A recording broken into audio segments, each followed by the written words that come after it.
মানসাই নিউজের সকল দর্শকদের জানাই শুভ বিজয়ার আন্তরিক প্রীতি ও শুভেচ্ছা।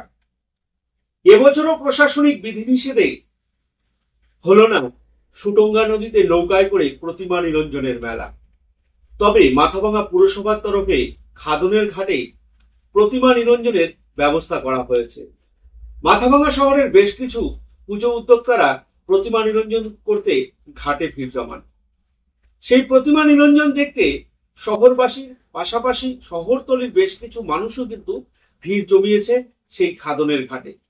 তবে সেখানে আসা দর্শনার্থীদের মধ্যে কিন্তু একটা ক্ষোভ রয়েছে।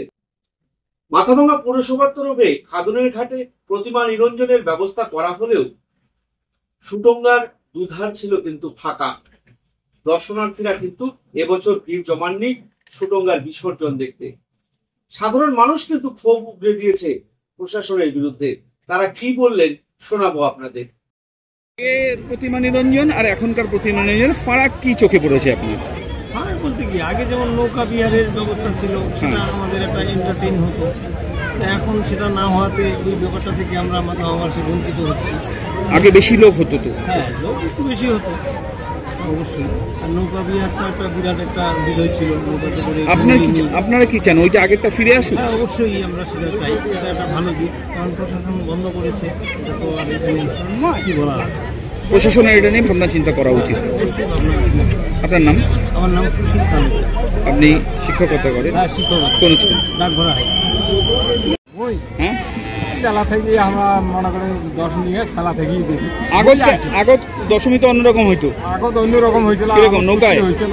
হ্যাঁ, মনে করা হয় যে প্রতিমা থুইয়া বাজনা টাজনা মানে একেবারে গ্যাস দিয়েছিল। এলা তো অত নাই। এলা এরকম হইল কেন? এলা হল সময় খারাপ। মানে আগে ওই নৌকার মধ্যে করে লোকে ঘুরতো, ঠাকুর নিয়ে যেত, ঘুরতো। ওইটা ভালো না এটা ভালো না? ওইটা মানে মানুষ দেখতে ভালো পায়। আপনি কি চান ওইটা আবার ফিরে আসুক? এটি হলে ভালো হয়, লোকের জনগণের সুবিধা হয়। কি নাম? মোহাম্মদ আলী। বাড়ি কোথায়? বাড়ি কান্দ্রা মোড়। তুল্যমূল্য বিচার করেন কোনটা আপনার পছন্দ, এবং যদি আগেরটা পছন্দ হয় তাহলে গিয়ে কিভাবে ফিরিয়ে আনা যায়? মাথাভাঙার একটা দীর্ঘদিনের ঐতিহ্য ছিল, যাকে আমরা ইছামতির সেই প্রতিমা নিরঞ্জনের সঙ্গে তুলনা করতাম। উত্তরবঙ্গের বিভিন্ন প্রান্ত থেকে মানুষ মাথাভাঙার এই প্রতিমা নিরঞ্জন অর্থাৎ নৌকায় করে প্রতিমা নিরঞ্জনের যে প্রথা মাথাভাঙায় দীর্ঘদিন যাবৎ আমরা দেখে এসেছি ছোটোবেলা থেকে, কিন্তু অত্যন্ত হতাশ হয়ে যাচ্ছি বেশ কিছু বছর যাবৎ। বর্তমানে যেভাবে প্রতিমা নিরঞ্জনের যে পদ্ধতি, এটা একদিকে প্রতিমা নিরঞ্জনের যে উন্মাদনা সেটাও যেমন কমিয়ে দিয়েছে, সেই সাথে মাথাভাঙাবাসীর আবেগের কাছেও যেন আমরা পরাস্ত হয়ে যাচ্ছি। তাই মাথাভাঙাবাসীর কাছে, সেই সাথে প্রশাসনের কাছেও আমরা বারে বারে আবেদন জানিয়েছি, কিন্তু আমরা কোথা থেকেও আমরা তার সুরাহা পাচ্ছি না। আমরা সেই পূর্বাবস্থায় যে প্রতিমা নিরঞ্জন প্রথা ছিল সেটাতে আমরা ফিরে যেতে পারছি না। এখনও আমরা আশাবাদী ভবিষ্যতে যেন আমরা আবার সেই পুরনো প্রথাতেই ফিরে যেতে পারি এবং নৌকায় করে প্রতিমা বিসর্জনের যে ঐতিহ্য মাথাভাঙার ছিল সেটা যেন আমরা আবার ফিরে পাই। এটা শুধু আমার ব্যক্তিগত মত নয়, আপনারা দেখবেন মাথাভাঙাবাসী প্রত্যেকেই সেই পুরনো প্রথায় ফিরে যেতে চাইছে এবং এখানকার যে প্রতিমা নিরঞ্জনের যে ব্যবস্থা, সেই ব্যবস্থা সম্পর্কেও আমরা কিছুটা হতাশ। কেননা 2 বছর আগেও আমরা দেখেছি এখানে জেসিবি দিয়ে ক্রেনে করে সেই প্রতিমাকে, অর্থাৎ যে মাতৃমূর্তিকে আমরা 4 দিন 5 দিন ধরে ভক্তি ভরে পূজা করেছি, সেই মাতৃমূর্তিকে ক্রেনে করে জেসিবি করে সেখানে নদীতে ফেলে দেওয়া হচ্ছে। এই পদ্ধতি সেটাও আমাদের বিবেকে অত্যন্ত আঘাত দিয়েছে। তাই আমি মাথাভাঙাবাসীর পক্ষ থেকেও বলছি যে সমগ্র মাথাভাঙাবাসীর যে ইচ্ছা, সেই আবেগকে সম্মান জানিয়ে আবার পূর্বাবস্থায় প্রতিমা নিরঞ্জনের যে ব্যবস্থা, সেই ব্যবস্থায় যেন ফিরে যাওয়ার জন্য যথাসাধ্য চেষ্টা করা হয়, সবার ঐকান্তিক সহযোগিতা। আজকের এই বিশেষ দিনে সবাইকে শুভ বিজয়ার শুভেচ্ছা জ্ঞাপন করছি। নাম? আমি শ্রী গৌতম তালুকদার, পশ্চিমপাড়া, মাথাভাঙা। প্রতিমা বিসর্জন হয় না এটা ঠিক না। প্রতিমা বিসর্জন সেটা ব্যাপারটা আলাদা। প্রতিমা বিসর্জন হচ্ছে, কিন্তু আপনারা সবাই জানেন সে সময় একটা বিধ্বংসী বন্যা হয় এবং করোনার সময় এগুলো বন্ধ করে দিয়েছে এবং প্রশাসন এই ব্যাপার নিয়ে পরবর্তীকালে আমিও এসডিও সাহেবের সঙ্গে কথা বলছিলাম, ওনারা রাজি ছিলেন না। তবে আমি ব্যক্তিগতভাবে বলবো যে এখানে যেহেতু অ্যাক্সিডেন্ট হয়নি, প্রশাসনের আর একটু উদার হওয়া দরকার আছে, মানুষের ভাবাবেগকে মর্যাদা দেওয়া দরকার, আমি এটা বলবো। যদি কিন্তু পৌরসভাও রিস্ক নিচ্ছে না, রিস্ক নিতে হবে, যে কাউকে রিস্ক নিতে হবে। আপনি বলছেন পুরসভাকে ঝুঁকি নিতেই হবে যে কোনো কাজ করতে গেলে। একটা আমাদের ভারতবর্ষ যে স্বাধীন করেছে, ভদ্রলোকরা কিন্তু স্বাধীন করেনি, স্বাধীনতা নিয়ে এসেছে দামাল ছেলেরা, যারা নিজেদের প্রাণ দিতেও তাদের দ্বিধা ছিল না। প্রিকশনারি মেজার নিয়ে করেই যেতে পারে। আমি তো একটা কথাই বলছি, আমরা সবসময় জনগণের পাশে থাকবো, তবে একটু রিস্ক নেওয়া দরকার। প্রশাসনকেও একটু বুঝতে হবে এখানকার মানুষ। আর এই নদী এমন কোনো নদী নয় এখানে যে নৌকা ডুবি হবে, সেরকম কিন্তু প্রস্তুতি নেই। ওরা বরং বলে দিতে পারতো যে সিঙ্গেল নৌকা চলবে না, জোড়া নৌকা নিতে পারে, প্রিকশন মানে সতর্কতার জন্য এগুলো ব্যবস্থা করে দিতে পারে। কিন্তু একদম মানে এই এলাকার মানুষের ভাবাবেগকে আঘাত দেওয়াটা ঠিক না।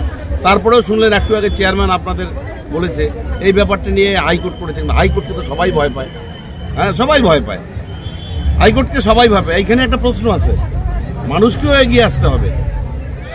শুধু পৌরসভা তো চেয়ারম্যানও তো বললো উনি তো অরাজি নয়, কিছু ওনারা রাজি আছেন, কিন্তু এখানকার মানুষেরও সহযোগিতা করার দরকার আছে।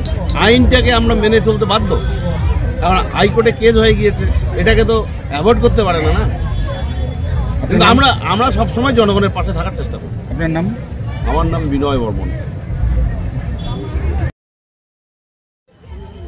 মায়ের তো এটা কি বলবো, এটা আমাদের বাঙালি তথা ভারতবর্ষের একটা ঐতিহ্য। বিসর্জন প্রতি বছরের মতো এবারে হচ্ছে, মানুষ আসছে। আমরা সমস্ত মাথাবাসীর কাছে শুভেচ্ছা অভিনন্দন জানাচ্ছি, বিজয় অভিনন্দন জানাচ্ছি। এবছরও মাথাভাঙায় দশমীর নৌকায় প্রতিমা নিরঞ্জন হলো না। আপনি মঞ্চে বসে আছেন, দেখতে কেমন লাগছে? ওইটা ভালো লাগছে না এইটা ভালো লাগছে? ভালো না লাগাটা বড় কথা না। প্রশাসনিক যেসব নির্দেশ আছে সেই নির্দেশটাই আমরা পালন করতেছি। এই ব্যাপারটা নিয়ে কয়েক বছর যাবতীয় চলছে। এটা নিয়ে হাইকোর্টে কেসও হয়েছে, কেসে একটা অন্তর্বর্তীকালীন একটা রায়ও হয়েছিল, যেটাতে বিচারক বলেছিল যে 1 কোটি টাকা জমা করে তার সুরক্ষার ব্যবস্থা করে তারপরে এটা করতে হবে। এই ধরনের একটা রায়, একটা অন্তর্বর্তীকালীন রায়। আর যাই হোক, আমরা আমাদের তরফ থেকে কোনো আপত্তির কোনো কারণ নেই, বা আমরা চাই, মানুষ যেটা চায় আমরাও চাই, কিন্তু সঙ্গে সঙ্গে প্রশাসনিক ব্যাপারটা আমাদের মাথায় রাখতে হচ্ছে। মানুষ কি চায়? মানুষের রায় নিয়েছেন কোনো সময়? মানুষের রায়ের কথাটা বড় কথা না, এটা তো আর ভোট না যে ভোটে রায়ে জিততে হবে। এখানে প্রশাসনিক ব্যাপারটা মাথায় রাখতে হবে। কেননা দুর্ঘটনা হলে আমাকে এখানে আমার এড়িয়ে যাওয়ার কোনো প্রশ্ন নেই, কেউ আমাকে ছেড়ে কথা বলবে না। যে হাজার হাজার মানুষ হতো মাথাভাঙার দশমীর প্রতিমা নিরঞ্জন নিয়ে, মেরে কেটে 1000 লোকও হবে না। খুব মানে এটা প্রত্যেক মানুষই বলছে যে হচ্ছে এইটা কি নিরঞ্জন, মাথাভাঙার ঐতিহ্য নষ্ট হয়ে যাচ্ছে। আপনাদের কাছে কি বলে না কেউ? সেটা মানুষ কি বলবে না বলবে সেটা তো আমাদের করার কিছু নাই। আমরা মানুষের যেসব আবেগ, সেটা আবেগ আমাদের মাথায় আছে, কিন্তু আমরা অনেকটা প্রশাসনের কাছে নিরুপায়। প্রশাসন যেভাবে নির্দেশ দেবে, আমরা প্রশাসনিক চেয়ারে বসে আমাকে সেটাই করতে হবে। আমি বাধ্য সেটা। মাথাভাঙায় দশমীর প্রতিমা নিরঞ্জন শরণাতীতকালেও কোনো দুর্ঘটনা ঘটেনি, হঠাৎ করে বন্ধ হয়ে গেল, দায়িত্ব তো আপনারা আছেন না? এটা নির্দেশ প্রশাসনের, এবং এটা নিয়ে আমি তো বললাম, এটা নিয়ে তো আজকে না, এটা নিয়ে কয়েক বছর যাবতীয় এটা নিয়ে চলছে, এবং এটা নিয়ে কেসও হয়েছে। রায়টা নিশ্চয়ই সবারই জানা আছে, বা রায়টা নিশ্চয়ই আপনারা দেখছেন। গভর্নমেন্ট যেটা বলবে, রায় যেটা বলবে, সরকার যেটা বলবে, আমাকে সেইভাবে সব প্রশাসনের ঘরে চাপাবেন করছেন তো পুরসভা। এই গোটা প্রতিমা নিরঞ্জন যত খরচ হচ্ছে সব পুরসভা করছে, মেইনটেনেন্স সব পুরসভা করছে। শুধু প্রশাসনের উপর দায় চাপিয়ে কি হবে চেয়ারম্যান সাহেব?